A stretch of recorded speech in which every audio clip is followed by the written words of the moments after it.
you can find it on Google where them niggas had beat the shit out of Future and his security. Future ran out the LA club. Google Future gets rushed in LA club. They was on him. That's why they was on him. Talking about Trick from Detroit. Nah, Trick from Detroit. So, that's broke, right? So all I know is, we always knew who owed somebody some money. So when we leave and we going to Atlanta, you know that story I tell Rich about when Big U saying, Wack, catch this flight with me, I want to show you something. And he took me out there and took me to the Four Seasons. He said, I'm going to turn this out to the 60s. They got a blood neighborhood around the corner. You could turn that out. And I said, nigga, you tripping. I went back to the airport and left. It was that trip. That was the trip. We on that red-eye Delta flight. Same one I used to always catch lunch junked off on. Right. So the nigga, when we come through, Big U he say, little bro, is that the nigga? I look. I said, that's for shoulder, bitch. I said, hey, Future, come here. Let me holler at you. You know when you first come through, when you grabbing your shit off the conveyor belt on the other side of security?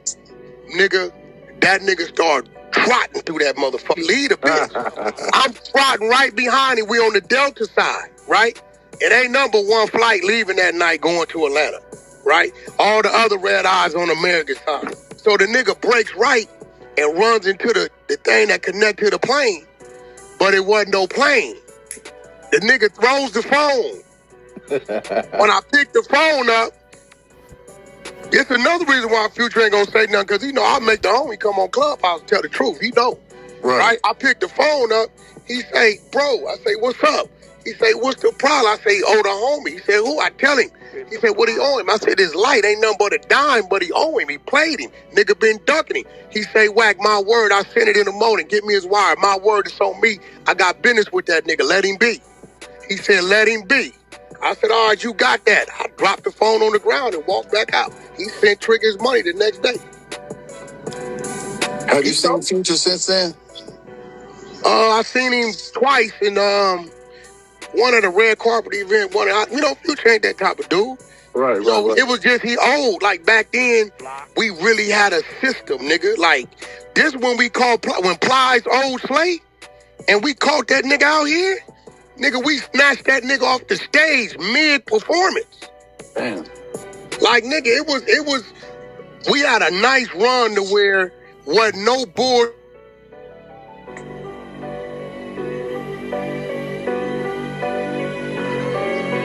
Yeah, amazing. Yeah. It was Trick. Nigga, we at the table. Ain't happening. Right. Yeah, when Plies old Slay, I had some insane niggas. Oh, I ain't never heard this story. Nigga, Plies old Slay. Slay paid the nigga to come do a video. He never showed up. Stood up Slay twice. Slay spending money in New York. Nigga didn't show up. I got Slay out here. Slay is out here with us. It might have been like BET weekend, All-Star weekend, some shit. Slay moving around LA with me. He with me. So a flyer come up. They said, hey, bro, don't the nigga Plies on Slay? I said, yeah. Said the nigga performing at the 740 spot downtown. I said, Slay, you want to pull up on him? Slay said, yeah, let's go talk to him. My nigga Blue from Insane, P9, all them niggas, our whole crew. We go up in there, we get in there, that nigga mid-performance. Slay didn't know it was gonna go this way. We snatch him off stage, mid-bar. Bring him to Slay.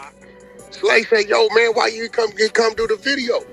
Hey, like, you been a bitch. Listen, that's cool. Listen, he say, yo, man. And on that note, we'll continue into why we're here, man. You guys are hearing Wack 100 give his dissertation of what happened when it comes to the situation with Future. Now, Wack you hear him maintaining that he's the one that is chasing Future through the airport. So if anybody should be here with this federal crime, it should be Wack 100. He's saying that he did that on behalf of Trick, as well as he was snatching Plies off the stage on behalf of DJ K Slay. So Wack is in fact admitting to being the provoking party of these, situations and all this kind of stuff. But I'm not really sure.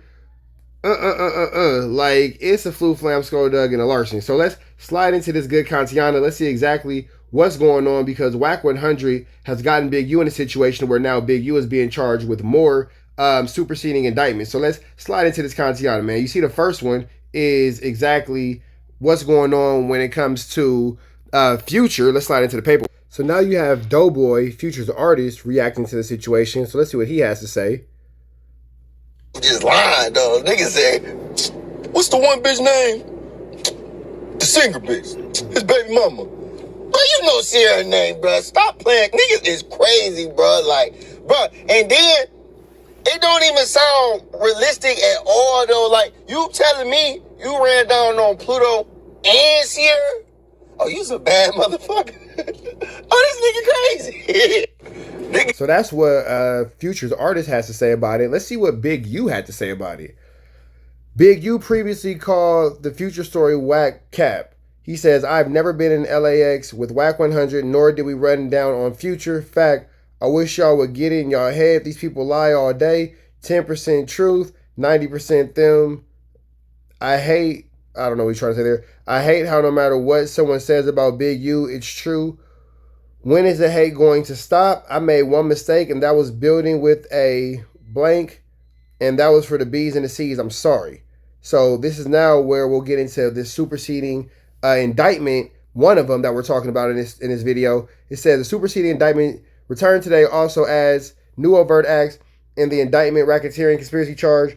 They include the following allegations. And mind you, these are just allegations. So he's not charged with anything. He's being accused of this. And right now, the only proof that we have of these accusations is Wack 100 on Clubhouse and on the internet. Right now, all we have is Wack 100 open source statements about Big U. You know what I'm saying? So let's get into that.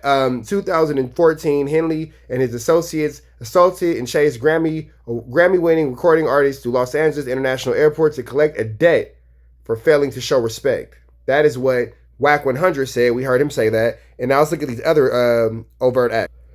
At Los Angeles, a jailed South Los Angeles gang leader, music label owner, and goodness gracious, words are hard, anti-gang activist awaiting a federal trial was charged today with 7 additional federal felonies, including that he solicited 2 fellow jail inmates to unalive or seriously injure a witness against him in an attempting to tampering with the witness testimony. Eugene Henley Jr., 59, aka Big U of the Hyde Park area of Los Angeles, who has been in federal custody since March of 2025, previously was charged with dozens of felonies, including racketeering, conspiracy, wire fraud, robbery, extortion, and tax evasion. A federal grand jury charged Henley, a longtime member of the Rolling 60 neighborhood crib street gang, with 7 additional felonies, 2 counts of solicitation to commit a crime of violence, 2 counts of tampering with a witness, victim, but it's not going to continue on. It's going to cut off. Since last year, Henley has been charged with operating what prosecutors call the Big U Enterprise, a racketeering organization used in stature of long-standing associations with the Rolling 60s to extort business and individuals, traffic and exploit adult workers, and defraud donors, lenders, and federally funded anti-gang charity.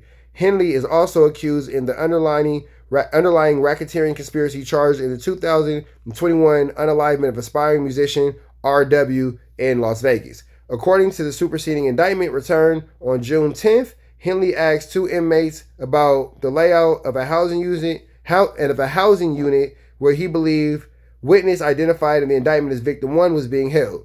Henley offered to pay the inmates to unalive or harm him, victim 1 to prevent victim 1 from testifying at trial against members of Henley's enterprise. Henley was also charged with paying a co-defendant, Armani whatever, aka Blank of Koreatown, transport women across state lines, engaging in Yastayushin in November of 2020. He paid her $1,000 a Zelle to rent a car to transport the women from Los Angeles to Las Vegas. She sent text messages to Henley photographs of the women she was transporting. The following week, he sent her an additional $500 for the trip. From November 2022 to January 2023, Henley and the girl schemed to rent vehicles and locate women upon multiple occasions to engage in these adult acts of Yastayushin. Henley is further charged with submitting in 2020 false fraudulent application for COVID-19 pandemic business relief loans under the Economic Injury Disaster Loan, EIDL, program for the business, celebrity stocks, and false statements concerned in the business. The superseding indictment returned today also adds new overt acts to the indictment's racketeering conspiracy charges. These acts include the following. In 2014, Henley and his associate assaulted Grammy Award-winning recording artist through the Los Angeles International Airport to collect a debt for failing to show respect. Again, the only proof we have of that is Wack 100's testimony. Wild. Henley embezzled in 2019 additional charitable donations intended for developing options, his federally funded anti-gang nonprofit. Henley in March 2023 prepared to provide false information to a court or a county prosecutor to fabricate individuals' employments with development options. In July of 2020, Henley sought and was denied additional COVID pandemic relief on behalf of developing options. In 2023, Henley threatened, and it doesn't say. With that all being said, man, that is the flammery, the skullduggery, and the larceny going on over here. Sheesh. Red dots to the left, you know the rest. Say a prayer and be blessed. We go.